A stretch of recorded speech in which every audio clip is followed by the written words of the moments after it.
Okay, so every February for the last several years, I've been pruning and have learned to prune rose bushes from my previous job. And every time I approach a rose bush and I start to prune, I often think about what is the Lord doing in my life right now. And I'm often reminded of John 15. Just read to you a little bit out of John 15 right quick, and then we'll show you how this correlates to pruning roses. So in John 15, in verse 1, it says, "I am the true grapevine, and my Father is the gardener. He cuts off every branch of mine that doesn't produce fruit, and he prunes the branches that do produce fruit, so they will produce even more. You have already been pruned and purified by the message I have given you. So remain in me, and I will remain in you. For a branch cannot produce fruit of itself if it is severed from the vine, and you cannot be fruitful unless you remain in me.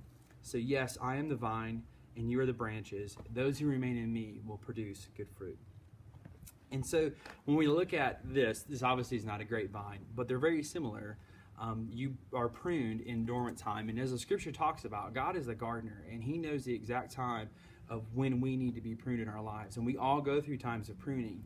We may feel like it's winter, like it's still dormant, like nothing is fruitful, there's no green around us. Maybe we're having a difficult time hearing the voice of the Lord or discerning the will of the Father. But those are times when the Lord is really pruning us so that in the next season, the spring, we will produce good fruit.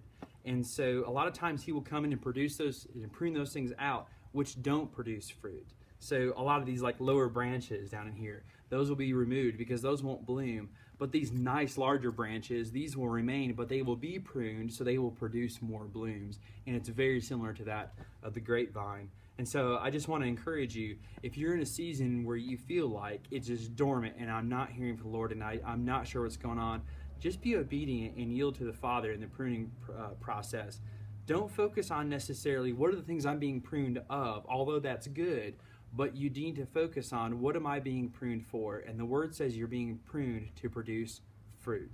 And always think about that. So if the Father is taking you into a new season, he's going to take you into a season where you'll be more abundant than you were in the last. So sometimes it kind of feels like God is taking and he's just shaping us and he's removing a lot of things from our lives. Maybe it's relationships. Maybe he's utilizing something that's going on in your life to teach you an incredible lesson about believing for him and having faith. Maybe he is pruning your faith, but that is so that you actually produce more fruit. So a lot of times we look at what we are and we feel like we're growing and we feel like maybe that we have come a long ways in our Christian life, but then the Lord comes in and he starts pruning us and he starts shaping us, because the good gardener knows exactly what the plant will do when it comes springtime and when it's time to produce fruit. And sometimes that's how we feel like. We feel like when things are done that we're really severely cut back. But again, the good gardener knows that this bush will come out and it'll produce and it'll be larger than it was the previous year. So I just want to encourage you that if you feel like you're going through a time of pruning, read that, because it's all about you producing fruit, but it's primarily so that we glorify the Father.